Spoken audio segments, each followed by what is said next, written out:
Just Branding. Podcast. Hello and welcome to Just Branding. Today we have Douglas Davis with us. Douglas Davis is a strategist, author, and professor at the New York City College of Technology, which is a part of the City University of New York. Boom. Brooklyn. Got it. In the building. I practiced that name so many times. It's so long. You did it, man. Douglas, I think you're the first professor. We may have had other professors on, but I feel we're in the presence of a professor. Welcome to the show. It's exciting to have you on. Thank you so much for having me. I feel like I need to be extra professorial then. Let's make it happen. Well, you also hold a chair.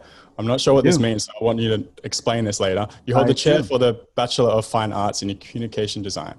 Right. And you have a thorough background in marketing, creative strategy, and art direction. So you're very welcome on this show. Well, thank you for having me. I think, so just to explain that the chair position is that I am the director of the BFA, the Bachelor's of Fine Art program in communication design. So we are the first and only accredited BFA program within CUNY's 25 campuses. So basically what that means is that you can come to our school and get a private school education for public school prices.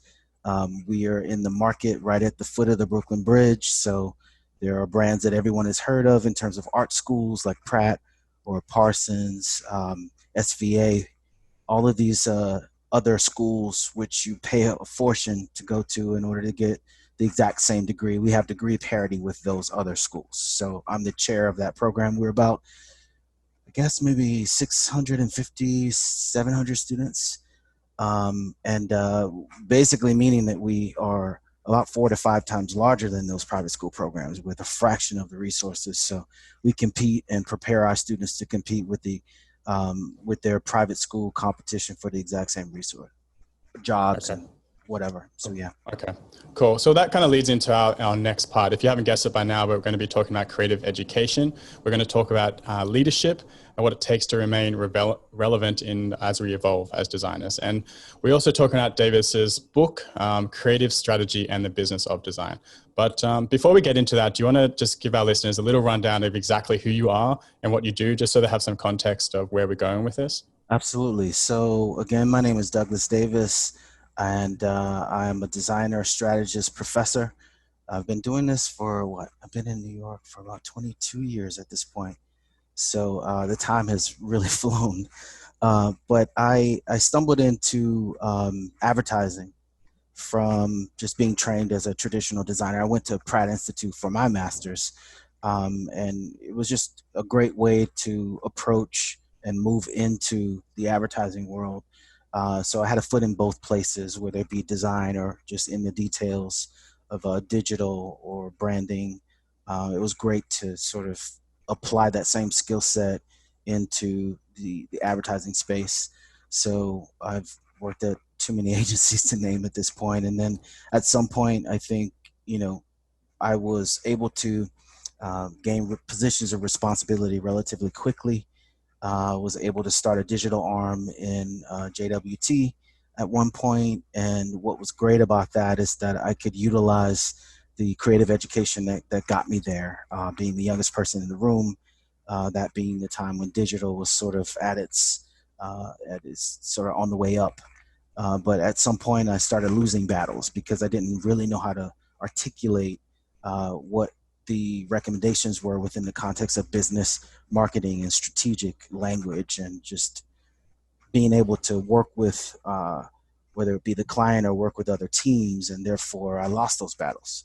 And one day I stumbled into a strategy session and I realized, this is that thing that keeps beating me.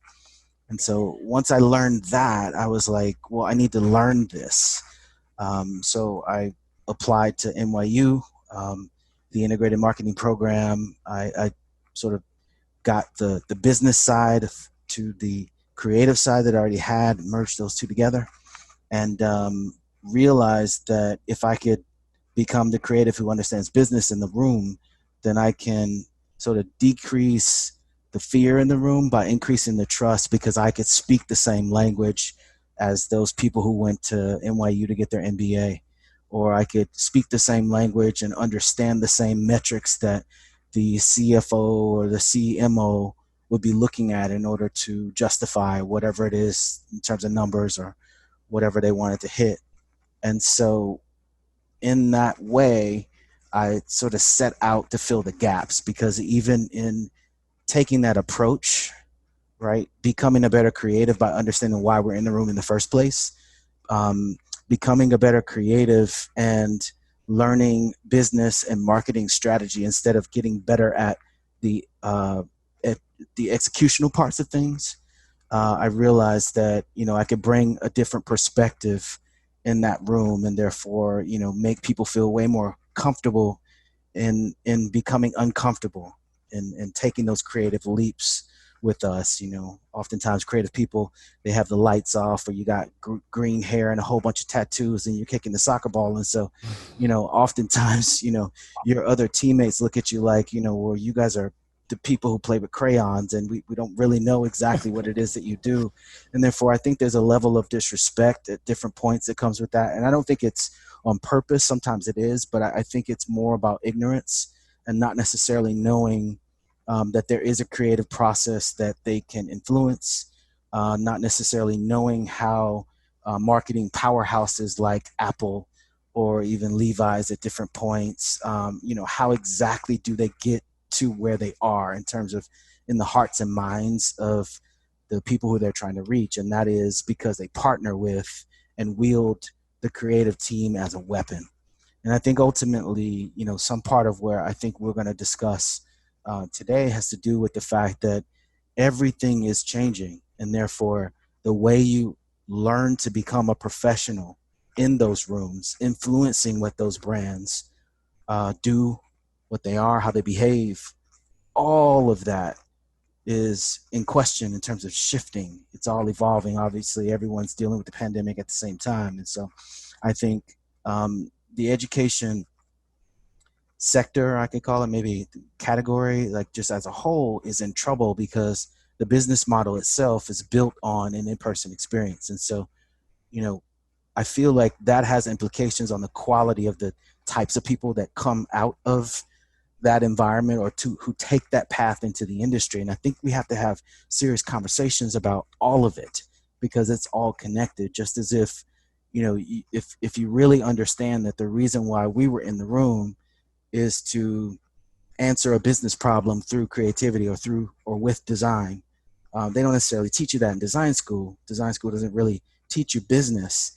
And then when I went to business school, I realized that they don't teach you how to inspire designers. So oftentimes, and any of you may have sort of experienced this, any of you listening or any of you on this call with me right now, you may have experienced working within a process where you get a brief that's the size of a novel, and none of it's useful. And all of it is, a time suck. And therefore, that sort of explains to you that the way that we all sort of gained our professionalism to be on the same team to service this client never taught us to talk to each other. And so I really try to focus on all the communication within the creative process in order to take the business strategy, the marketing strategy, the thinking, and present that to creatives so that we can think how they think to do what we do. So I know that's a long answer, but I'm hoping that there's some context and sort of setting the table so that we can go in and save the world at this point because it needs it. That was awesome. Like, I know it's a long answer, but do you know what? Like, that is why you're on the show, because everything you've talked about there is just like lit up a load of light bulbs in my brain. I don't know how we dissect the answer, but I'm going to just dive in. This question of creatives and business, or design and business, and the gap. We often talk about it as a gap.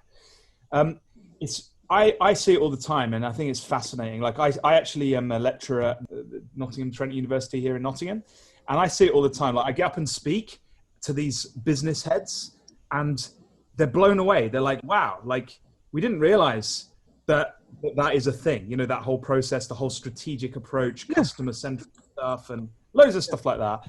And likewise, like design people, if you get up and speak to them and you're talking to them about, as you said, solving business problems, they're confused. They're like, wow, look, Matt could do this. So I bridge the gap as well. And I think it is such a strange thing that these two disciplines have almost grown up in a splintered kind of way. What are your thoughts on that? Let's start with that. Like, why do you think that we are in this situation where perhaps these languages don't match? How has that come about? Well, I don't know necessarily how it came about, but I do know that it's clear that the fiefdoms of the ivory tower, and maybe that's how it came about. You know, when you become a department chair and you realize that there's this like Game of Thrones level, I think Game of Thrones was inspired by faculty meetings. You know, like there's just, you know, you know, people are at each other's throats and they don't understand that if you actually work together, we're supposed to be a system. And so I think probably the way it came about is the fact that there is no systems thinking, right? So there are silos in the agency. There are silos in terms of how you even, you know, become that professional, right? So I always say that design school teaches us to focus on the tactical parts of what should be larger strategic decisions without even explaining to you what those strategic decisions are. So therefore, you're basically taught to make it pretty. That's why you're in the room. That's, you know, when the client tells you what they need, you hear, oh, they want a cool website, versus really understanding like, well, why is a cool website the thing that we actually need to do here? Like, what is the why behind the what they're asking for? And I think that obviously they need to blend. And I've been talking about this and writing about this and pleading about this for a while, because I realized that, you know, I could have, and I've been incredibly lucky. I've done really well. I've been able to navigate through the environments and sort of, you know, do my own freelance on the side.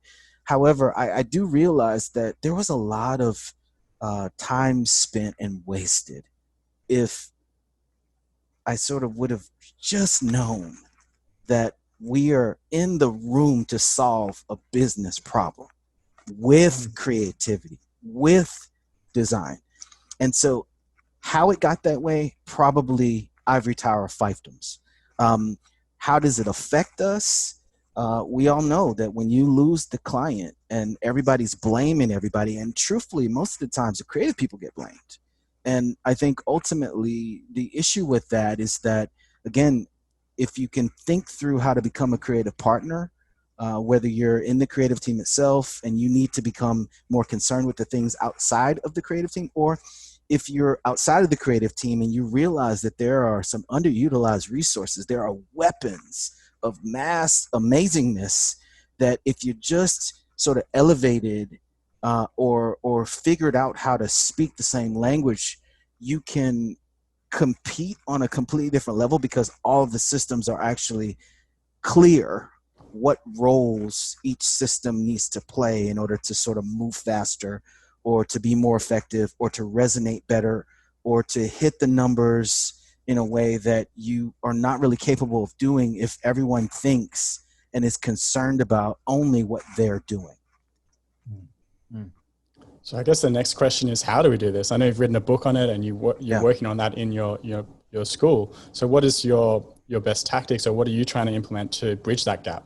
Yeah, well, in the book, Creative Strategy and the Business of Design, again, in the opening, and just talking about how I was losing battles and didn't understand why I could, you know, build the creative team, hire the freelancers, write the proposals. Like, you know, I could do all the pieces and still even be right in the recommendations, but not have the language, not be able to actually articulate to the people on my own team who would actually benefit from being able to see from my perspective. I was not able to do that. It's the equivalent of when you're traveling and you really want to talk to somebody, but you don't know the same language. And so you're trying to sign or point, and it's very frustrating because you see the intent of both people who want to actually connect, and yet it's not possible. So I think that's really why I wrote the book, because I realized that if I just was presented these problems in the same way that I would have been encountering them in the wild during university, then that could have actually not only helped me save a lot of time and frustration, it would have definitely drive down a lot of fear, because as we all know, whether you're around the table in an advertising agency or whether you're at a design firm or you're working for yourself, everybody's scared, right? Everybody's scared, and you want to swing for the fences, but you're not really sure how the person above you, one level, is going to react to something, or the agency or the firm wants to push things in a certain direction that's a bit farther and makes sort of the client feel uncomfortable because we're trying to do what they need versus what they asked us for, which is going to get us fired if we just do what they tell us because they're not the professionals, right? That's our role. But if we're not able to sort of push past that, and even when we do, when we put it on the table with the other options, and then, the worst option is chosen, or the safest option is chosen, or the one that's like that other brand who we compete with is chosen, right? There are all these sort of terrible, less than ideal, scenarios that happen to us all the time. And we're just like, damn, like, why did I put everything into this? And yet I know it's the right thing, but I can't actually articulate it to the people who are on my own team who could actually help me sell it because they know how to speak that language. So that's the reason why I wrote it. Now, why we need it, and there's a pre-pandemic answer and there's a post-pandemic answer. So let's dive into this. Let's rewind all the way back to 1999. And, I'm not sure how things were either in Australia or how things were in the UK, but I know that, in New York, we're in the middle of the dot-com boom, right? So there are all these companies and there's all this money being thrown into this new channel, and people don't know what it is, even though, direct marketing is the father of digital. But we didn't know that back then, right? So everybody's throwing money at this new thing and they don't know how to make money from it, but we got to be there. So here's several $1 million. So you got all these companies and you have all this economy of people who are working in this new field. And so in comes the 22-year-old me, and I've only finished 1 year of my 2-year graduate program. So I'm 22 years old. I'm found and hired by an internet firm, and they gave me a job. I didn't even apply for it. I have a website up. My work is there. They found me. They hired me. So I go from being broke to making more money than I ever had before in my life, just overnight in that particular situation. I'm 22, so I'm still paying my bills late because I'm not an adult. So I'm in this situation where there's this field where nobody has web design on their degree. You can't go somewhere to study web design. It's 1999. That doesn't exist, right? So there's this economy of people who understand that if they just learn a different language and apply themselves in a different way than what their degree says, their skills are why they're there, right? So we're in 1999. Nobody has a web design degree. Everyone is participating in this new space because it was a mindset. So then 2000 happens, .com bust happens because nobody knows how to make money, even though direct is the father of digital, right? We didn't know that back then. So the bust happens, and it took about 1 year and 9 months for the economy to come back in New York anyway. Now, before the boom happened, before the bust happened, when someone says, hey, well, what do you do? And you say, hey, I'm a designer. You pretty much knew that person was a print designer, right? Mm-hmm. You knew that. Like, there was no more clarification other than maybe, are you an industrial designer? But if you were a graphic designer, you were definitely a print designer. It took 1 year and 9 months until the question was, which one are you? A web designer or a print designer? And if you think about that shift, it only took 1 year and 9 months for things to move. And designers, creative people, it was not a risk. When some of your friends and mine said, no, I don't want to learn that web stuff. I'm not really about that new thing that, everybody's getting into. I decided, you know what, why not? It was my first job out of college. And so I dived in, I learned it. But I'm so glad that I chose to learn it versus waiting, because after, when the question was, which one are you? Some of those same people who decided not to learn it were asking me for jobs because they weren't able to make the same money, right? They weren't able to do the same exact thing and make the same rate, right? Because the world has shifted, the environment has shifted. So therefore the skills had shifted. So fast forward, we're in 2008, and I'm giving you a timeline of recessions because that's usually when, after disruption happens, there's something that has to shift in, in our behavior or the way we do things to deal with the environment that has just shifted, right? It was one way, then it's another way. So we fast forward, 2008. In 2008, it was just one sector that pretty much died. It was like the housing sector, I believe. That was back when all those mortgages sort of threatened to take down the world. You're welcome from America. The latest issue.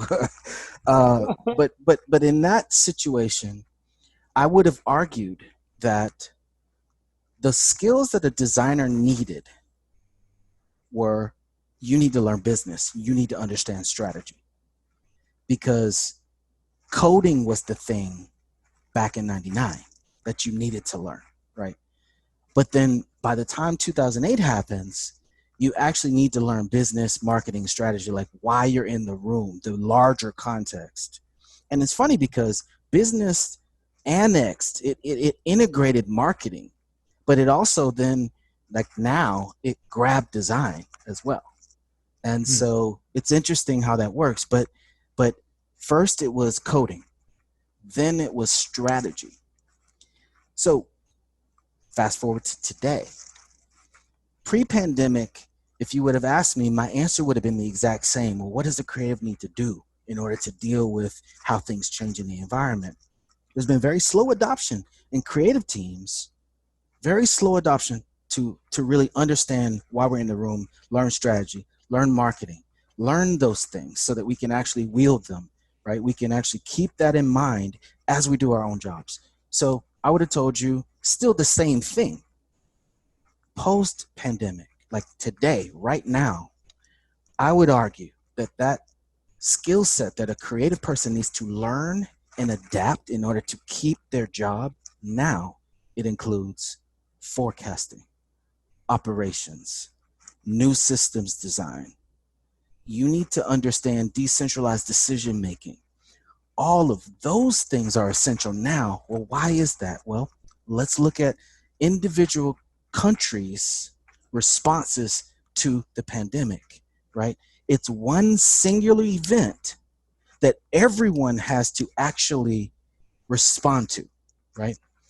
Now, if we were unified as, the United States, we would have had competent leadership, and as a result, we would have had a national response, the CDC, all the different controls that were already established and set in place would have been staffed fully and relied on to do their jobs. There would be no questioning science because of politics, right? So there would be one national strategy. We would be united in our response to that because right now, the tools to deal with the pandemic are all behavioral. Think about it. Choosing to wear a mask, choosing to social distance, choosing to wash your hands, choosing to be away from people, right? All those are behavioral because we don't have an answer based in science yet. We have to, that time hasn't passed. We have to wait for that one, okay? So if we were all unified, we would have had actually a unified response. But that didn't happen. So what happened? And again, this is just using what we're living to explain the breakdown in systems and why these new skills are essential, not only for survival, but definitely for survival in our profession. So if you think about what happened is that every single state, every single country, instead of looking to the CDC or one unified way to do things, and we do this all the time. Think of aeronautics or just aviation, right? There are certain protocols. Every airport looks the same, right? Because obviously it needs to be a language that everyone can actually learn, right? But in this case, because everyone has been sort of left out there to figure it out, that's where decentralized decision making comes in, because think about it. You're not on the top, but you're a middle manager. You see what's going on the ground. You see what happens when your decisions are not timely and when they're not strategic. You see how it holds up the team. You see how they're standing around. We're wasting hours. We're wasting all kind of just progress, in all honesty, because the people who are used to looking to one person for, yes, we're going to go this way. This is why we're doing what we're doing. This is how we're going to do it. You're going to have this piece. You're going to have that piece. That's not there. So now, instead of one national sort of answer to the problem, there's 50 different governors of 50 different states, but then below them, the same issue is there. So governors or mayors, right? So now there's this cascading system failure where everyone has to make their own decisions. And sort of in this decentralized decision making, now we're driving up the price because we need ventilators at the same time, and we're competing, but some of us have more resources than others. This is a disaster. So I think in thinking about things and looking at the parallel that we're living, and then looking at how this cascading system failure messes with literally everything, I think the result becomes that we start to mistrust the systems themselves, even though the systems are the only thing that you can actually rely on when you're in an environment of variables, right? Your systematic way to approach a problem or to solve a problem is the only thing that you can control, right? What you do. So I think all of these things are absolutely essential within a creative team or an agency, or whether it be an advertising agency, whatever it is, or, you know, even if we're talking about on the client side, because if what we really need is trust, if that's really the deficit, think about that in terms of brands, right? If your brand is not behaving in the way that it has been behaving for the last 75 or 350 years, if we're talking about America as a brand, then America's values, even though the words haven't changed, the meanings have changed. And that's a real problem. And so again, I don't want to get political, and yet it is the most spectacular case study that we are all living, whether we're talking about how the ivory tower is being disrupted, or whether we're talking about a unified response to an environmental shift. This happens all the time in competition. It happens all the time when there's a new entrant that enters. It happens all the time whenever you launch a new product. Like, we're used to dealing with this as creative people. So we are the best suited to dealing with the things that require agility, the things that require these decisions, because everything about building a brand or choosing the right typefaces or colors or whatever, it's all choices. It's all judgment. So new systems design, operation, all of those things are the things that we have to figure out. I think we're suited as well as designers because we're used to whatever field of design you're in. We're used to failing quick, and Absolutely.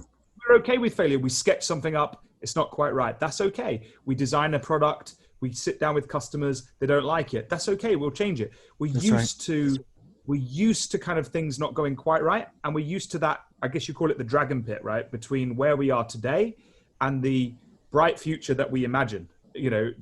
And we're used to navigating that dragon pit daily, right? Absolutely. People who are entrenched in large corporations, people who are perhaps less entrepreneurial and more kind of feel safe in their system, that's all kind of shaken up. And so I think you're right. And I love the way that you described, you know, this idea of decentralized decision-making and how that we need to get to grips with that as designers, and we have to, you know, absolutely grab it and help people make those decisions, influence them in a way that isn't sort of centralized. One of the things that I'm a consultant, right? I do a lot of work with leadership teams, and particularly in and around this area. But you know, I don't think we were typically angling for a COVID related episode, but seeing as we're there, let's go there. That's life, right? Yeah, that's what's happening right now. One of the things that that I've been doing a lot with leadership teams is it's kind of an agile thing, and basically it's called swarming, right? So customers have completely changed in terms of how they're behaving, how they're responding to what brands offer, how they make decisions, how they judge what they're going to do with their household income, whether that income is the exact same or not, all of it. It's all changed. So I think what a lot of businesses are doing, they're trying to figure out like, well, hang on, like our audience has completely changed. We have this product and they're not kind of that interested anymore in this product, or they're not coming out to our store, or, you know, this is a problem. And so, as you say, suddenly we need to rethink, completely flip the way that we think. And I encourage all my clients, and I don't know what your thoughts are on this, is that instead of us saying, right, we have this product and we're going to run around and find, okay, those people aren't interested, let's find more people, that other people that might be interested. I think that is the wrong strategy. I think the right strategy is to go back to our customers and in an agile way, swarm in with multidisciplinary teams, sit down with them, figure out what their real problems and challenges are, and then go back to ourselves and innovate quickly to reorientate the product to now the new customer, if that kind of makes sense. Obviously, each situation is different. But so what you're describing is what I like to call the pivot. And there are two types of pivots. First type of pivot is, as a company, we're going to take stock, we're going to audit our assets, our competencies, we're going to look at everything that we have, resources, people, whatever it is, right? And we're going to figure out how to do the exact same thing in a completely different way, because everything's been disrupted, right? So most of our businesses have, at least in American culture, but I think in just global culture, they're built on volume. Large amount of people being served at the same time. Bars, football arenas, classes. I can keep going, right? You can sort of see the business model. Without the volume, everything dries up. So how do we take stock of what we have and figure out how to do the exact same thing in a completely different way? This is what the ivory tower has to figure out. They're not really good at it right now. The customers are revolting. They're saying, well, wait a minute.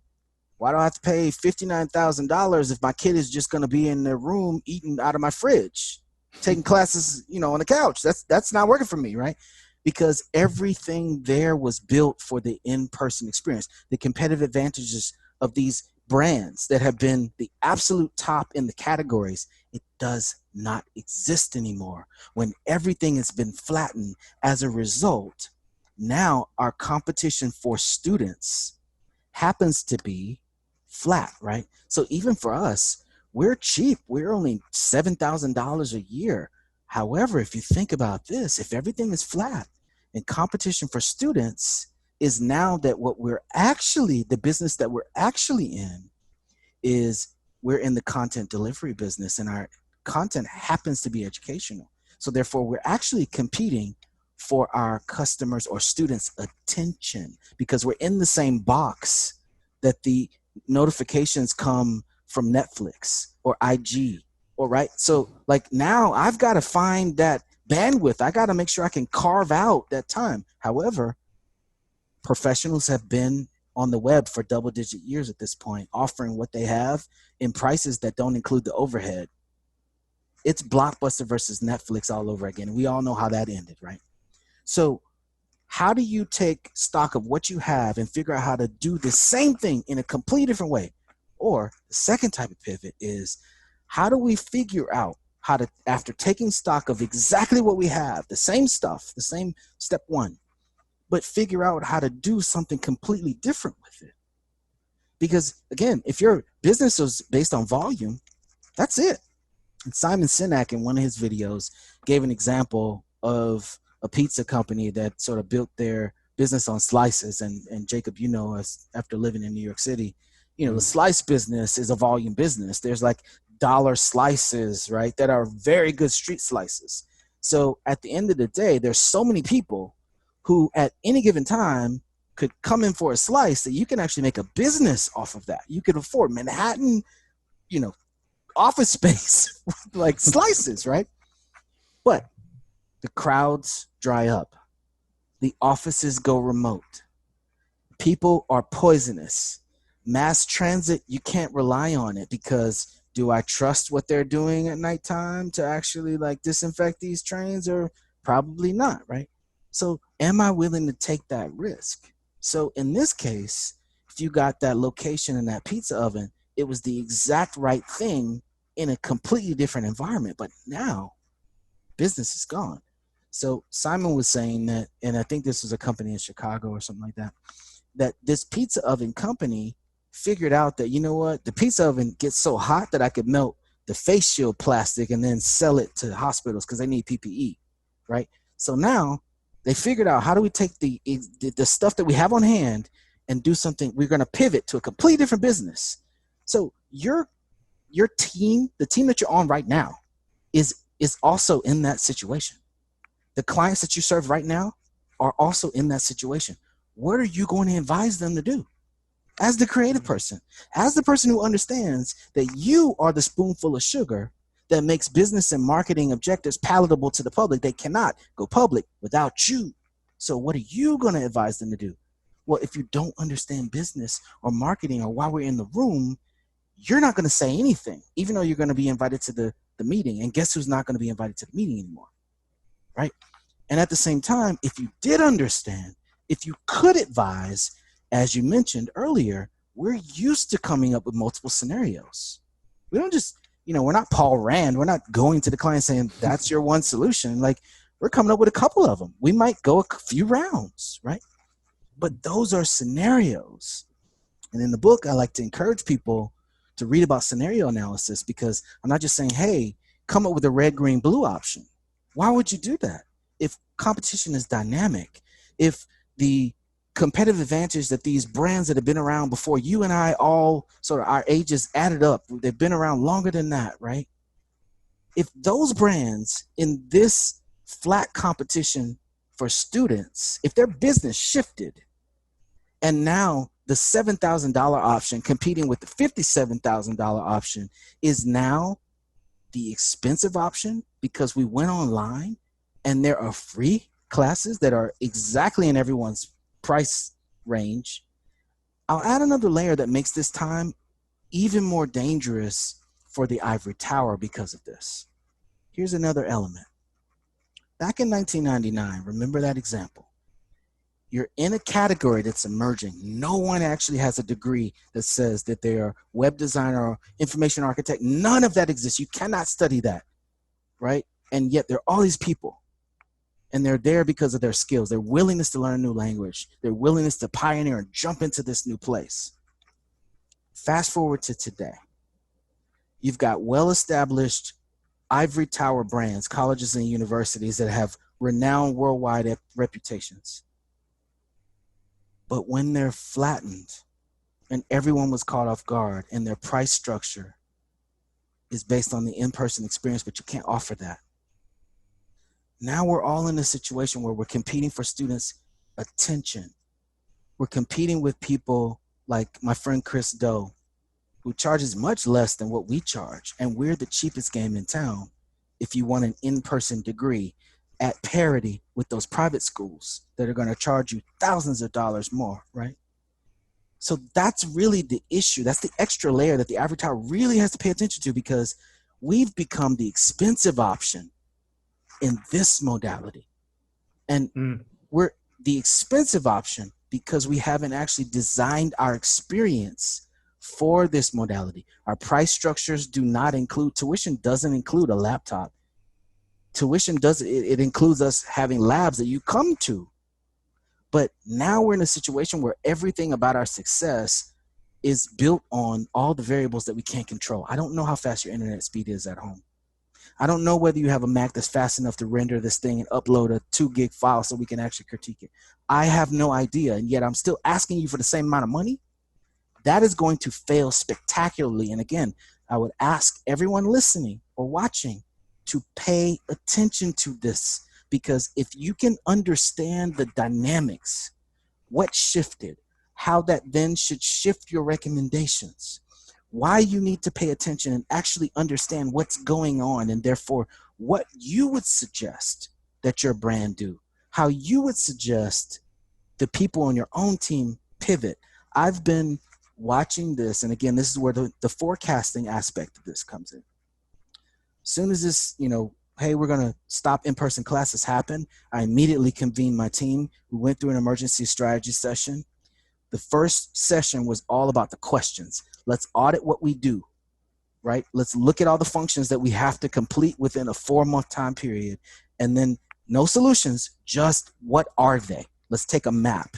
We're going to come back in 3 days, and then we're going to figure out how we need to adjust these things. And from there, we're going to reorganize. We're going to diffuse operations across multiple people so I can keep my eye on new systems design and forecasting. I need to be able to see, right? So you guys, we need to handle some of the stuff that I would usually handle. All of us need to handle X, Y, and Z so I can deal with, let's lift my gaze. Let me figure out how we can be ready for the things that are coming. And then from there, I kept peppering the people above me, kept pressuring them. What are you going to do about this? Have you thought about that? What about this? I know they thought I was crazy. They always think you're crazy. And yet time passes. And they wasted that time.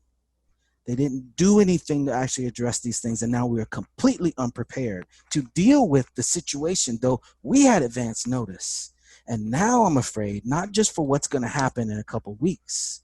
I'm afraid for what's going to happen in January. I'm afraid of what's going to happen next year, right? Mm-hmm. And therefore, I think if you're creative, if you're someone who works for creatives, if you advise brands, if you get your money from a business, you are in the pivot, and you better figure out how to become useful based on not only what you do, but your recommendations. It's imperative. So Douglas, this is awesome. I'm loving this. I'm sorry, Jacob. Both our jaws are dropped. I'm having a good time too. This is just going great. Let's do this. So everything you talked about was awesome. There's a guy who no doubt you've heard called Peter Drucker, right? You've heard of Peter Drucker. Absolutely. Right? Absolutely. And there's a fascinating quote that I like to sort of refer if I'm in sort of an innovation sort of angle with a client, and which businesses right now are not thinking about innovation and pivoting and all these issues. And he says, look, you got to separate the new from the old, right? Yeah. So he says you can't have people on the team, exactly what you were saying, trying to firefight with the current business challenges, as well as focused and thinking on what's next. Because the current priorities, if you have them both within their role, the current priorities will always take priority because, that's what they need to deal with right there and then. So what he suggests is you separate this. And so that's exactly what you're talking about, distancing yourself from the day-to-day and focusing on the strategic approach to the future, on the trends and where we're going and what's coming up. And for me, that's what I advise my teams. I say, look, let's get a SWAT team together of your best, most innovative people, but let's separate them. Let them delegate all their work to the rest of the people in the business, and let's do our work. Let's do our work with customers, but let's get multidisciplinary people in a room and let's figure this out. It doesn't have to take ages. It just needs that time and that dedication from a strategic perspective. Sorry, you were going to say something because I wanted to dive into the educational side in a second. What's interesting about what you just said, specifically bringing up Peter Drucker, is that I would just add to that Clay Christensen. Harvard, he just passed away, but, he's a genius in the way that he has broken down the theory of disruptive theory or disruptive strategy or jobs to be done, and how he sort of looks at what your competition actually is by thinking through what customers are hiring your product or service for, and then understanding competition in the context of how they are purchasing or seeing what it is that you offer. It opens up a whole new field. And I think where he aligns with what Peter was talking about is that he talks about disrupting from the bottom, right? And sort of deciding that if you don't disrupt yourself, then it's going to be a problem. And yet to disrupt yourself, you have to have a different company. You have to name it something else. You have to have a different organizational structure. Oftentimes these new startups are flattened and therefore they're more agile. And so a process is set up to actually yield the exact same outcome, because that's why it's a process. And so the ivory tower, it's there as an institution because the process has been set up. The way they've done it has been the same exact way over time. So expecting the same team, organizational structure, mindset, the same people to actually do the same thing and apply that to this new problem when the whole environment has shifted, it's insane when you really think about it. And yet people do it because they're afraid of doing things different. Our university grew, our college, our specific student body, we went from 11,000 students to 17,000 students, I think, in 4 years. There was no conversation about how we're going to reorganize to scale at quality. There was no conversation about, do we need to change and disrupt the organizational structure? Are there new roles to take care of this many people, right? Because the process should be that these people who come out of the 17,000 student body should actually be as competent or more competent, because the time has passed, than the people who came out of 11,000, right?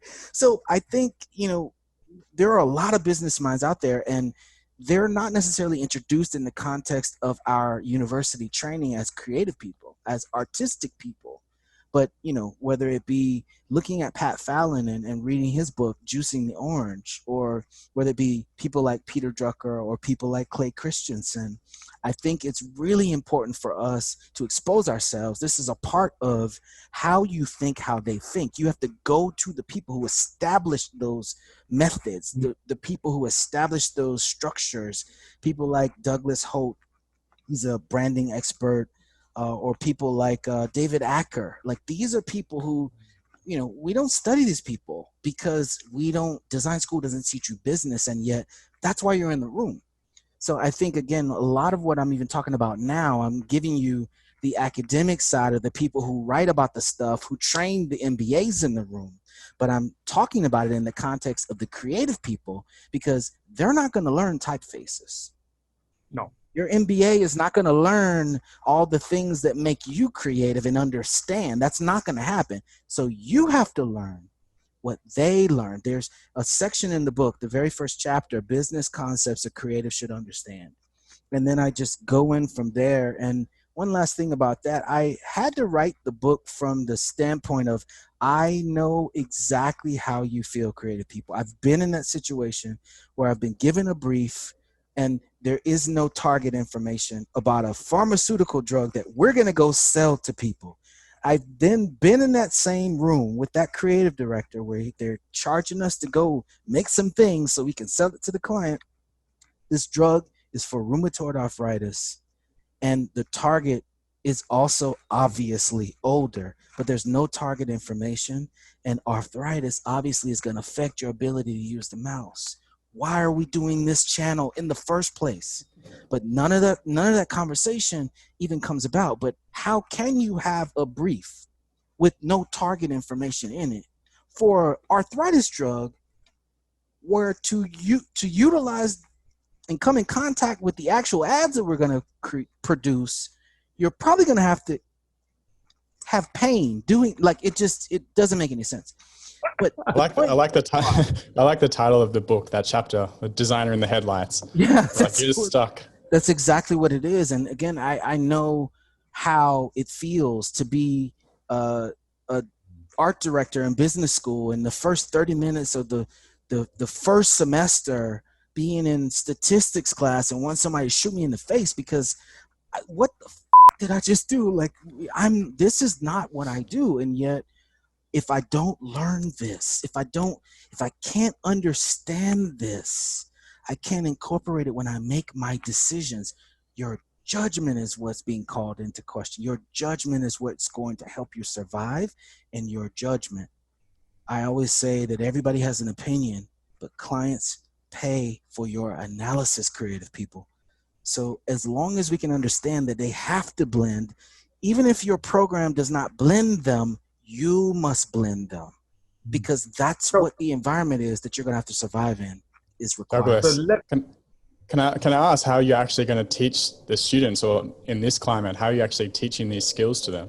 Like, how are you bridging that gap? Yeah, this is a hard one because in a lot of the questions that I'm asking, even in doing forecasts and even in auditing what the things are that we have to figure out, I'm asking myself, can you teach advanced studio photography without a camera or with a camera phone?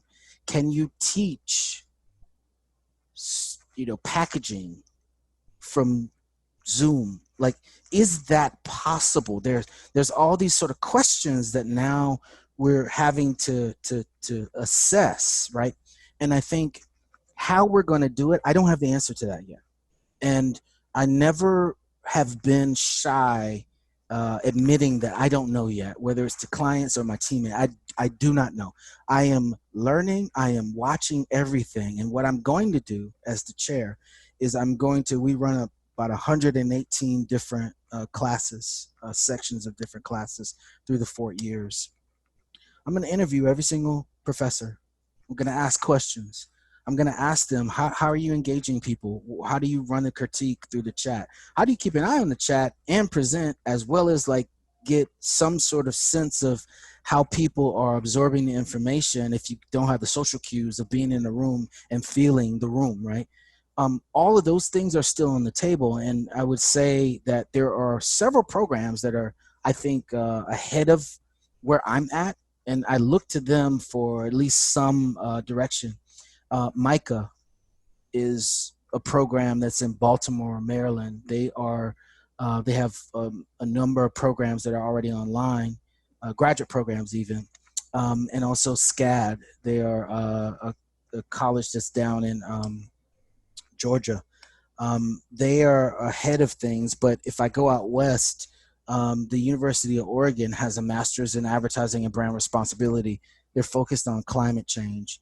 They're 1 year instead of 2 years. And I would probably argue that the amount of time, like right now in this sort of climate where people are questioning Harvard's tuition and the value of being on the couch, but still paying the same amount of money as you would in person. I think we're going to have to think in terms of finding that answer. How do we teach our students these new skills?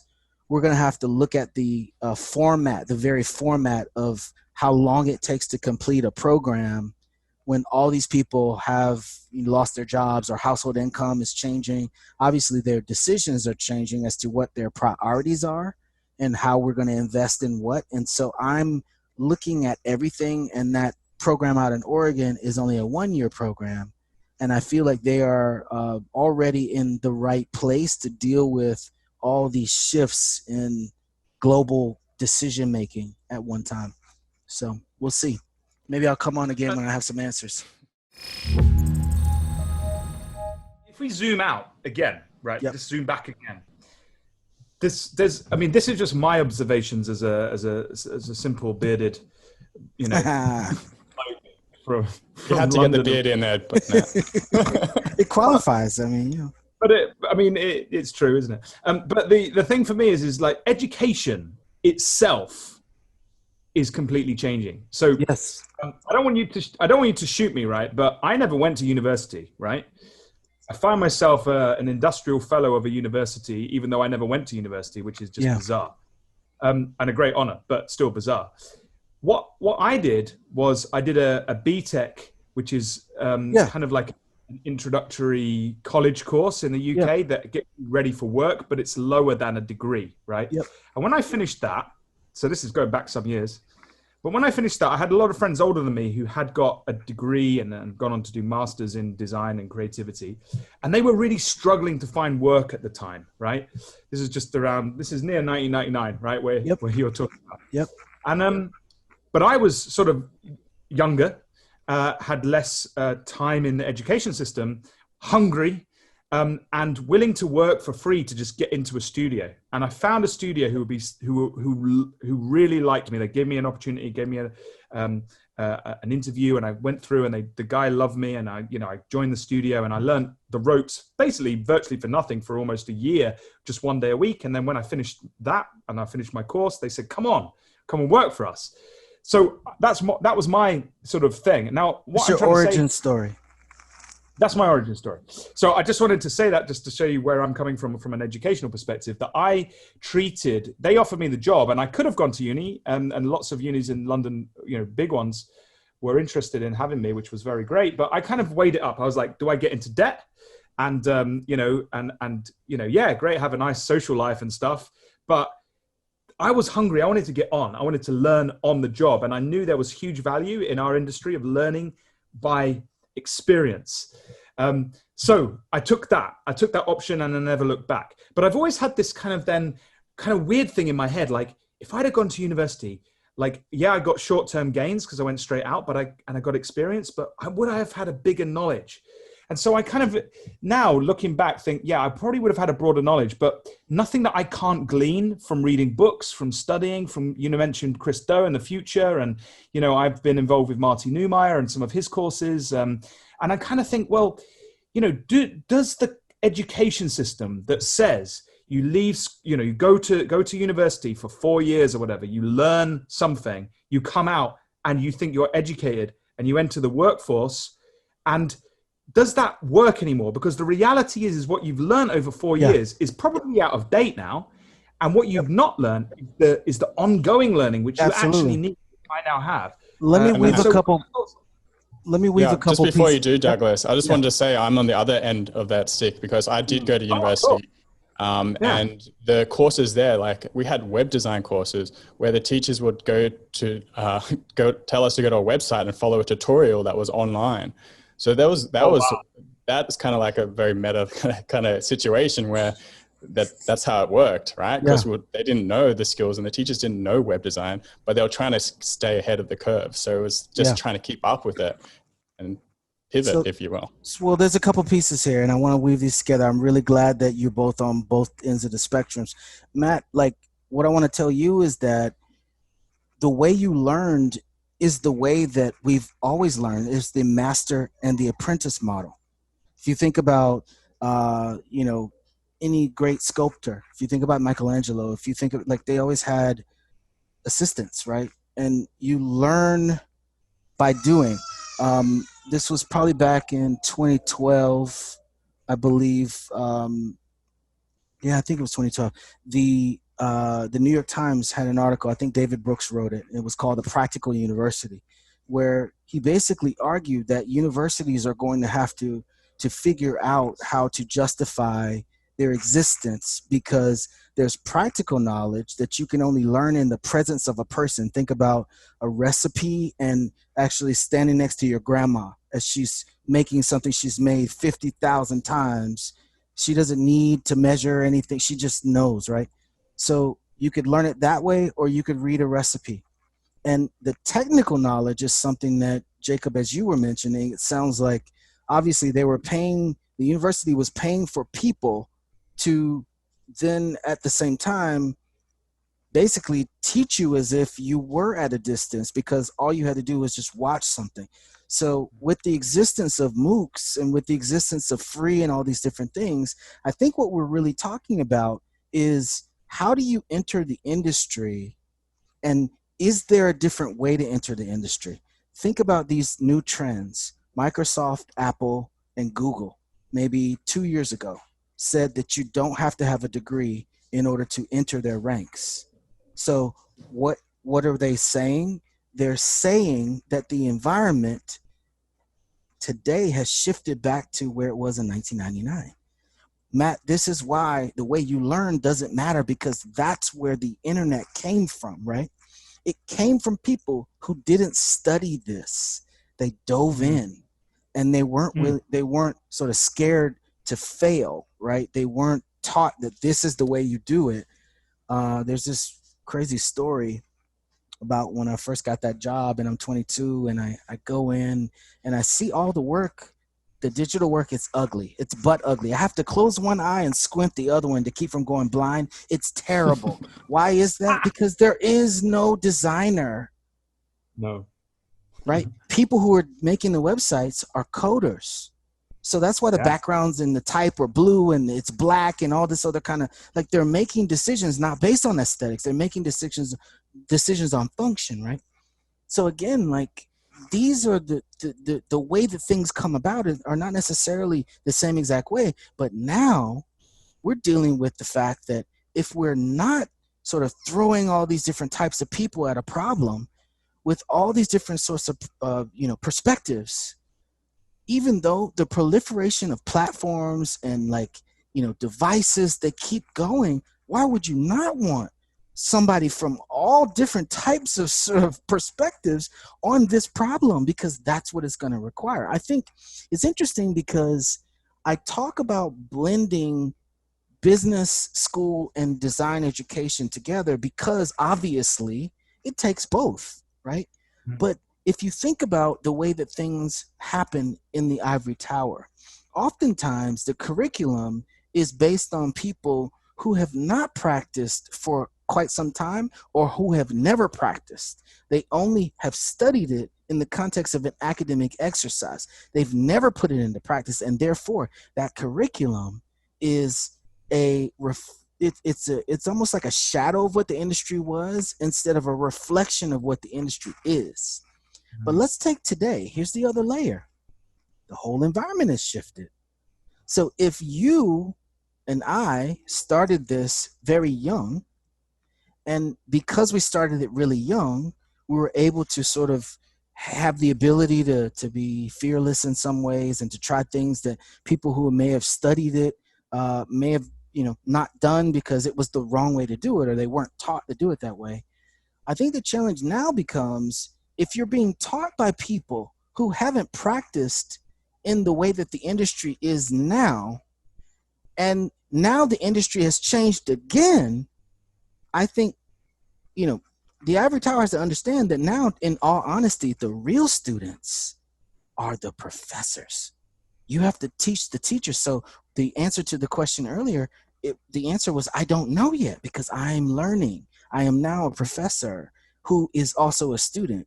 I now do not have any more experience than my students. We are all flattened just like the actual competition for students, right? So if you don't understand that, you'll continue to train people for the industry that you walked out into instead of the one that they're going to walk out into as it keeps changing in front of us. So how do we deal with that in the program that I lead? Well, we looked at the fact that the ivory tower is an aircraft carrier, but the industry is a speedboat. So how do we prepare people for jobs that don't exist?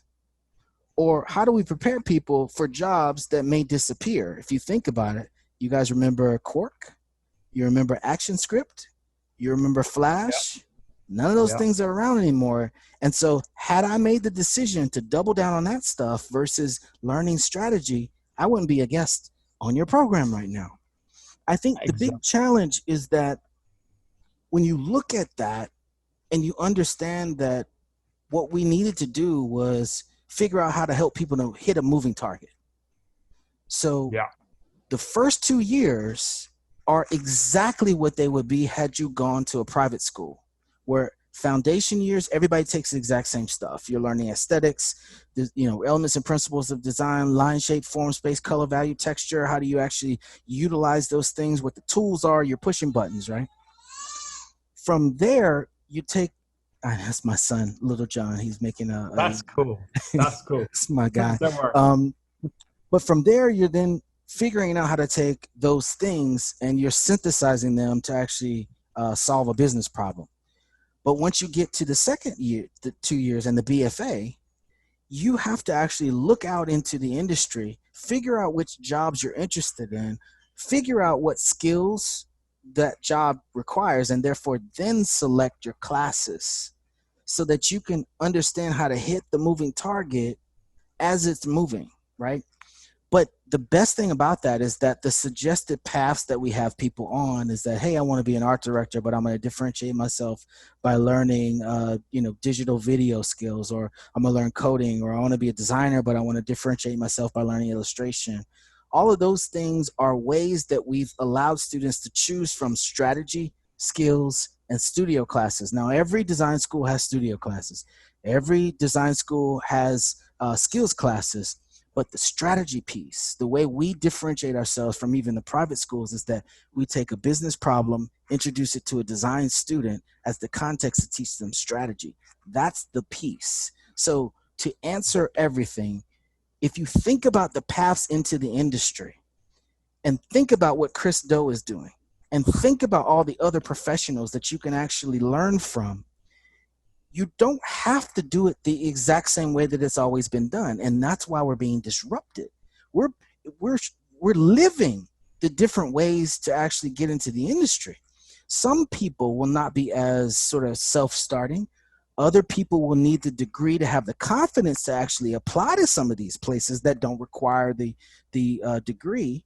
And yet, I think it's really important to understand that if you also don't have a student body or actually a faculty who understands that now teaching the teacher is the most important part, because who on the ivory tower side spends the most time with the students?